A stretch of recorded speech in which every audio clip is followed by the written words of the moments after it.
Hi friends, welcome back. Today we are dealing with the topic the pilot plan scale up for the tablet. In the previous session we deal with the pilot plan basic consideration.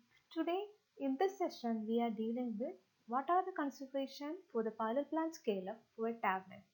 For each product, for example, if you go for a capsule, the only difference in the formulation part. So you have to maintain a basic consideration to how to write an essay for the pilot plan scale up for a tablet. For what is the difference for the tablet, capsule, suppository, or liquid orals? We have to find out that difference and elaborate the point. So in this session, we want to try to plan to write an essay or maintain a basic concept of writing up on the pilot plan scale of studies. So we can start the pilot plan design for the tablet.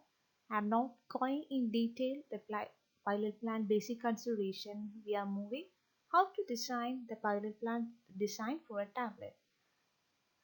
In the case of a pilot plant staff, the primary responsibility for them is to ensure that the newly formulated tablets have be efficient, economical, and consistently reproducible.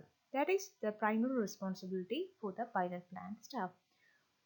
By maintaining this concept, the staff should design and construct the pharmaceutical pilot plant for the tablet development. If possible, it should be located on the ground floor to maintain or for the easy delivery and the shipment of supplies. So, what are the features we want to consider for what are the features we want to consider to avoid the microbiological contamination? First thing, we want to use the fluorescent lighting fixtures should be a ceiling flush type. Second thing is that the floor drain is operated in a manner that it should be simplifiedly cleanable and the area should be air conditioned and humidity controlled, and there should be high density concrete floor should be installed for that. The walls in the processing as well as the packaging area should be enamel cement finish or concrete, and the equipment is such a way that similar to that produced by the production division manufacturer of tablet. In such a way, we want to arrange the pilot plan design. As a pharmacist, we want to know a basic floor plan for starting a small pilot plan for a tablet development. This is a floor plan structure. That is, as a plan for an industry, first what should be there? An office should be there. After that, there should be a quarantine storage area should be there, and weighing area. And after the weighing the contents, we are moving to the granulating, drying, milling. So such process. After this granulation, we want to compress our tablet. So go for the tablet compression. And finally, the processing of the tablet, we are going for the coating area.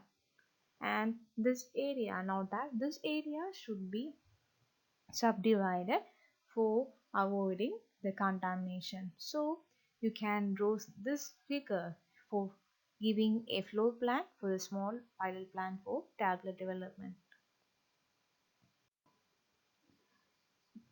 Gone to the material handling system. In the laboratory, as we all know, the materials are simply scooped, that is by spoon or pour by hand. But in intermediate or large scale preparation, this handling of material become necessary. If we want to transfer material for more than one product, we want to avoid cross contamination. Any material handling system must deliver. The material handling system importance is that we want to deliver the accurate amount of the ingredient to the destination, and the type of system depend on the characteristic of the material, like if it is hygroscopic or what type of material we are utilizing. And more sophisticated method of handling material include the vacuum loading system, metering pumps, screw feed system, like that. It's a sophisticated method for handling material. Come to the dry blending. First of all, we know we want to granulate our powder to well blended to ensure good drug distribution. Because inadequate blending at this stage may result in either high or low in potency.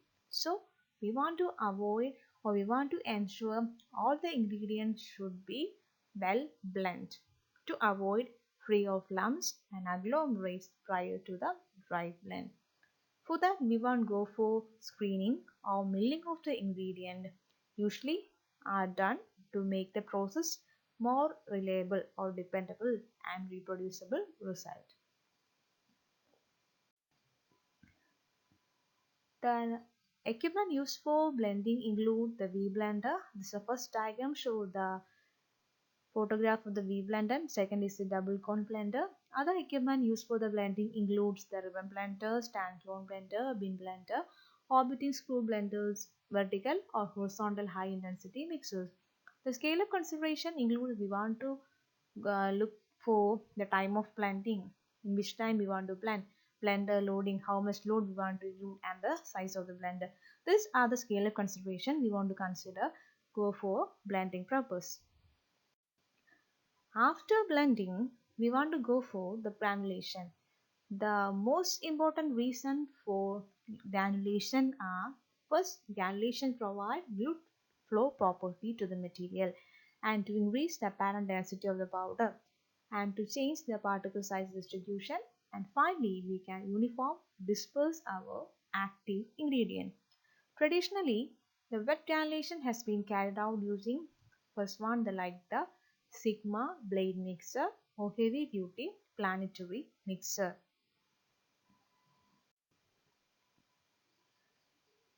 More recently, the use of multifunctional processes are there to prepare the finished granulation such as dry blending, wet granulation, etc. This is a schematic diagram of the multifunctional pharmaceutical processor. Just go through. Here there is a vacuum pump, is condenser, steam, still water. Here we can control our pressure, temperature, etc. And vacuum pickup canister is the liquid feedback. So we can process without much microbiological contamination by a continuous process in a single equipment. That is the advantage of other processes over here. During blending or granulation, we want to use the binders. Binders are used to make the powder more compressible and to produce the tablets that are more resistant to breakage during handling. In some instances, the binding agent imparts viscosity to the granulation solution. This problem can be overcome by adding some or all binding ingredients in the dry powder prior to the granulation. That is, prior to the granulation, we can use this binder by some part or all binding agent prior to the granulation. In some, we can see a duff-like consistency. We want to subdivide it to a granular or porous mass to facilitate drying. This can be accomplished by passing this wet mass or the dough through an oscillating type granulator with a suitably large screen or a hammer wheel. Like that, we can reduce the size to a granular or a porous mass to facilitate drying. After converting, we want to go for the process drying.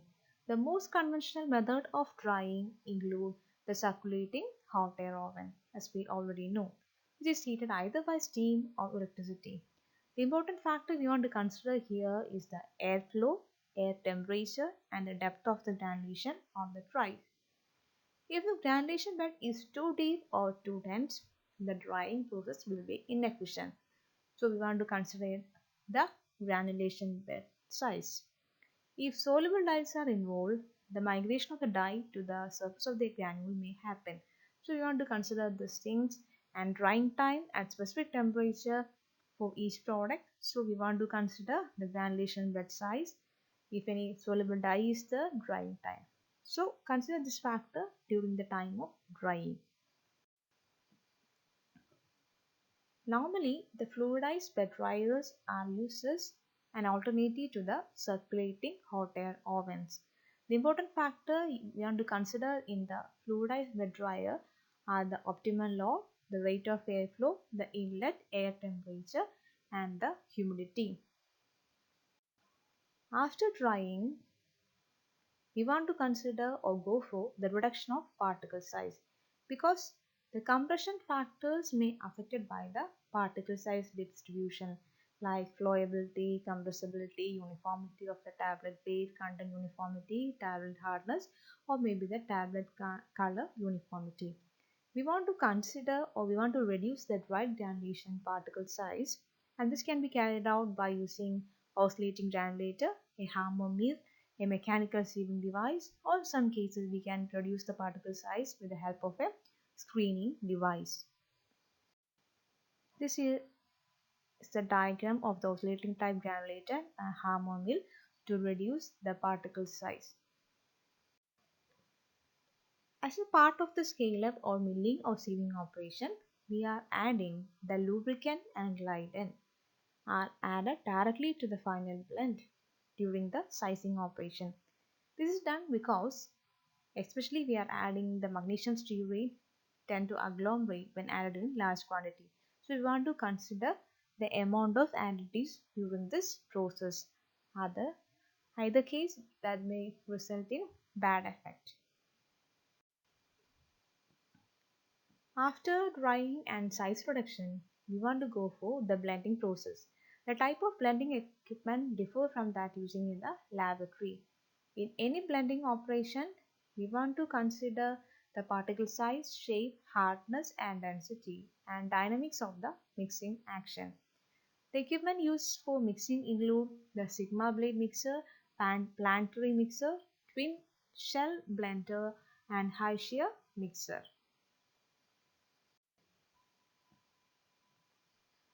After blending, we want to go for the direct compression. That is, granulation procedure by using the direct compression type formula can eliminate the granulation process. So we can avoid the granulation problem.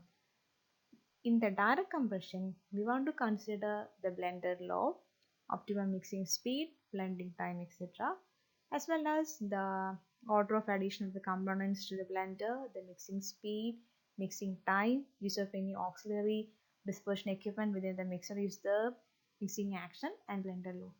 This we want to consider this point and we can eliminate the granulation problems.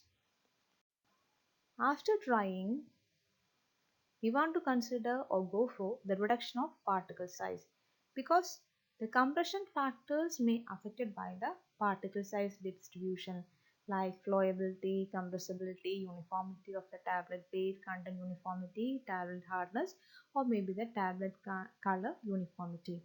We want to consider or we want to reduce the dry granulation particle size, and this can be carried out by using oscillating granulator, a hammer mill, a mechanical sieving device, or in some cases we can reduce the particle size with the help of a screening device.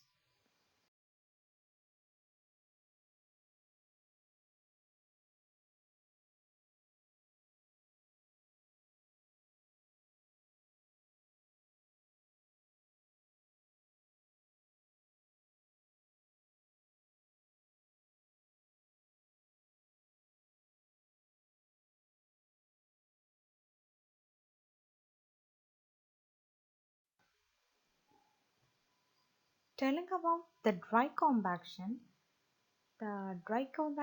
can be achieved by passing the powder between two rollers that compress or compact the material at a pressure up to 10 tons per linear inch. The materials of very low density require this type of roller compaction to achieve a bulk density. One of the best examples for this process is densification of the aluminum hydroxide. Here, the pilot plant staff should determine whether the final blend or the active ingredient could be more efficiently processed in this manner or not and go for this process dry compaction. This is the schematic diagram of the dry compaction operation. This is the diagram. Here, the dry materials are fed into the or fed and compacted by the chylosinator. Then we want to reduce the size to remove the fine, which are then recycled. And finally, the finished dry compacted granulated process or granules are ready for the subsequent encapsulation or compression. That is, we can introduce the material to the upper feed hopper. Horizontal feed through is the compaction rod, and in between this the dry material is fed, and chylosinator we are removing the fine, which is then recirculated or recycled, and finally we are collecting the finished product, and this finished product can be used for the encapsulation or further compression. Compression, that is finally the ultimate test of a tablet formulation, can be compressed on a high speed tablet press. During compression, the tablet press perform the following function, that is filling of empty die cavity with granulation. After filling, we want to pre-compression of the granulation. This step is optional, and then we want to compress our granule. Finally, the ejection of the tablet from the die cavity, and we are taking off our compressed tablet. While evaluating the compression characteristic, we want to carry it out the trial runs. The number of unique trial runs are based on that. The parameters we want to consider while choosing the speed of a press include in which feed rate we are adding our granules, and the delivery system should not change the particle size distribution. Based on that, we want to use the delivery system, and system should not cause any segregation of the course of finely particle.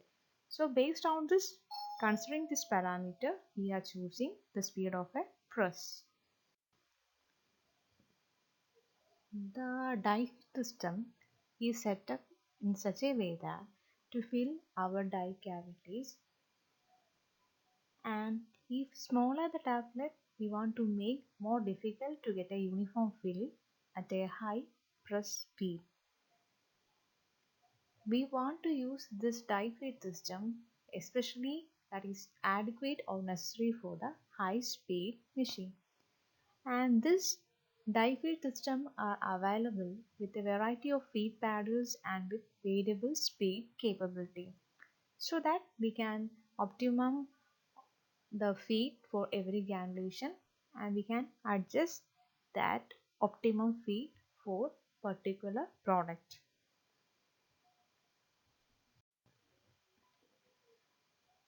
After filling our die cavities, the excess products are removed by the feed train to the center of the die table, and the compression of the granulation usually occurs as a single process or single event, as our head of the punches passes over the lower and under the upper punch rollers. This causes our punches to penetrate deep into the granules, and the rapidity and dwell time in between this press event occurs, that is determined by the speed at which our press is rotating and by the size of the compression rollers. So we want to adjust the speed of the press as well as the size of the compression rollers according to our need. If larger the compression rollers, more gradually the compression force is required and released. So adjusting this compression roller size, we can adjust the compression force applied. Gone to the material handling system. In the laboratory, as we all know, the materials are simply scooped, that is by spoon or pour by hand. But in intermediate or large scale preparation, this handling of material become necessary. If we want to transfer material for more than one product, we want to avoid cross contamination. Any material handling system must deliver The material handling system importance is that we want to deliver the accurate amount of the ingredient to the destination, and the type of system depend on the characteristic of the material, like if it is hygroscopic or what type of material we are utilizing. And more sophisticated method of handling material include the vacuum loading system, metering pumps, screw feed system, like that. It's a sophisticated method for handling material.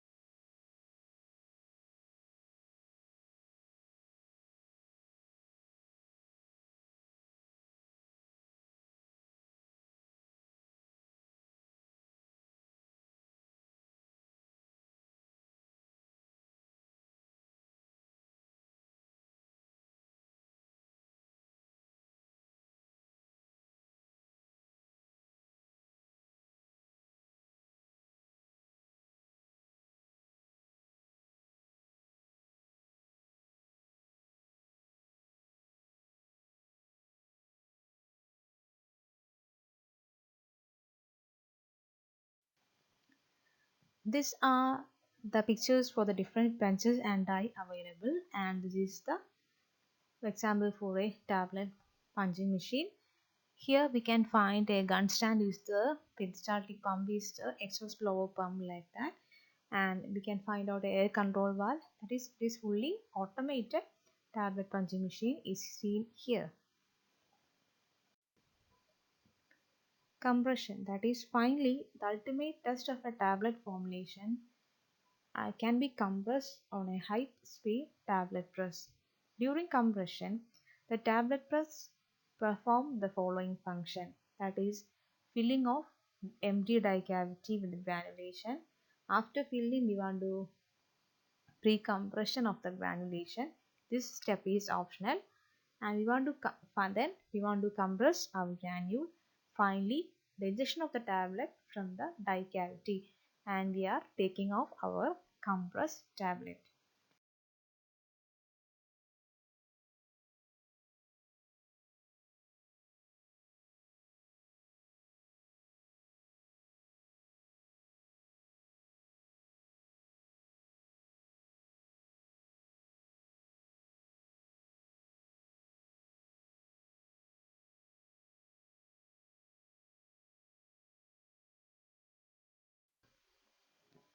Sometimes we can find out that the tablet core material are naturally hydrophobic, that is water resistant. In such cases, we want to go for the film coating with an aqueous system, and this requires a special formulation for the tablet core.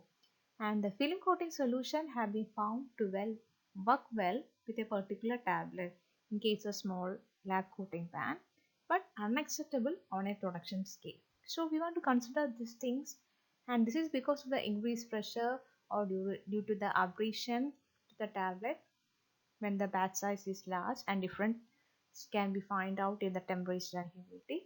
So we want to consider all these factors while carrying out a formulation in pilot plant scale up to the tablet. So consider all these facts. The same facts can be considered for other formulation also, but we want to find out the difference in the formulation, and the same process is carried out for the pilot plant scale up. By this, we come to the end of the session. Hope this session will be helpful for you to tell about something about the pilot plant scale up, about the tablet. Hope this will be informative. If you find useful, you have to please share to your friends. Thank you for watching. Thank you once again.